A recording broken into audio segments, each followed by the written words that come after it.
10 কোটি টাকার বিনিময়ে মাল্টা অর্থাৎ ইউরোপের একটা দেশের নাগরিকত্ব চেয়েছিলেন শেখ হাসিনার সামরিক উপদেষ্টা তারেক সিদ্দিকীর স্ত্রী এবং তার কন্যা।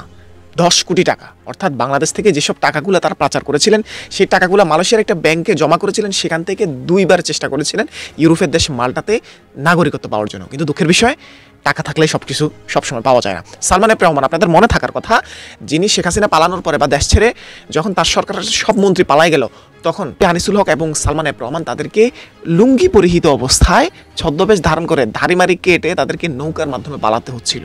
মানে পরিস্থিতি কতটা, ভাগ্য যখন খারাপ হবে তখন পরিস্থিতি যে তাদেরকে কোথায় নিয়ে যাবে এটা মানুষ আসলে আগে কল্পনা করতে পারে না। এই তো হাজার হাজার কোটি টাকা, কিন্তু কোনো কাজে আসতেছে না। 10 কোটি টাকার বিনিময়ে একটা দেশের নাগরিকত্ব চেয়েও পাচ্ছে না তারেক সিদ্দিকীর কন্যা এবং স্ত্রী। তাহলে এই টাকার মূল্যটা আসলে কোথায় আমাকে বলতে পারেন? কেন?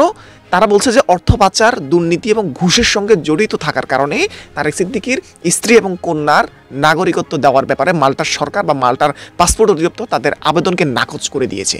তারা তদন্ত করে দেখছে যে এই তারেক সিদ্দিকী হচ্ছে পতিত ফ্যাসিস্ট শেখ হাসিনার খুনি, শেখ হাসিনার সামরিক উপদেষ্টা ছিলেন এবং তার স্ত্রী কন্যাও তার এই যে অপরাধগুলোতে জড়িত। প্রচ্ছায়া নামে একটা সংগঠনের মাধ্যমে ঢাকার বিভিন্ন জায়গা জমি, মানুষের জায়গা জমি বাহিনী দিয়ে, অর্থাৎ তারেক সিদ্দিকী যেহেতু সামরিক উপদেষ্টা ছিলেন তাহলে তার একটা বাহিনীর একটা পাওয়ার ছিল, র্যাব, ডিজিএফআই, এইরকম বাহিনীগুলোর পাওয়ার থাকার কারণে, তিনি সামরিক উপদেষ্টা হওয়ার কারণে তার ওইসব ব্যক্তিদের দিয়ে, ওই বাহিনী দিয়ে পাওয়ার দেখিয়ে মানুষের জমিগুলো আত্মসাৎ করতেন এবং সেগুলো অন্যের কাছে বিক্রি করে দিতেন।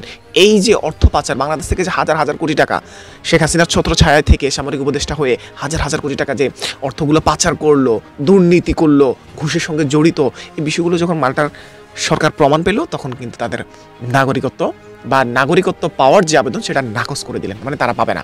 এখন কথা হচ্ছে, দেখেন, এত হাজার হাজার কোটি টাকা বাংলাদেশ থেকে লোপাট করেছে, জনগণের টাকা শেষ করেছে, খেয়েছে, মেরে দিয়েছে, কিন্তু তারপরও এই টাকা দিয়ে তারা ইউরোপের কোনো দেশে ঢুকতে পারতেছে না। আশা করি ভবিষ্যতে ইউরোপের কোনো দেশে তারা ঢুকতে পারবে না। এটা হচ্ছে প্রকৃতি, মানে সৃষ্টিকর্তা প্রদত্ত একটা প্রতিশোধ। তুমি হাজার হাজার কোটি টাকা মেরে দিবা, মানুষকে কষ্ট দিবা, মানুষের জীবন তছনছ করে দিবা, সেই টাকা দিয়ে তুমি আরাম আয়েশ করবা, এটা সবসময় হবে না, হয় না। প্রকৃতির একটা প্রতিশোধ থাকে, সে প্রতিশোধই আমি মনে করতেছি যে তারা পাচ্ছে। এই যে 10 কোটি টাকা, এটা কিন্তু বিশাল টাকা।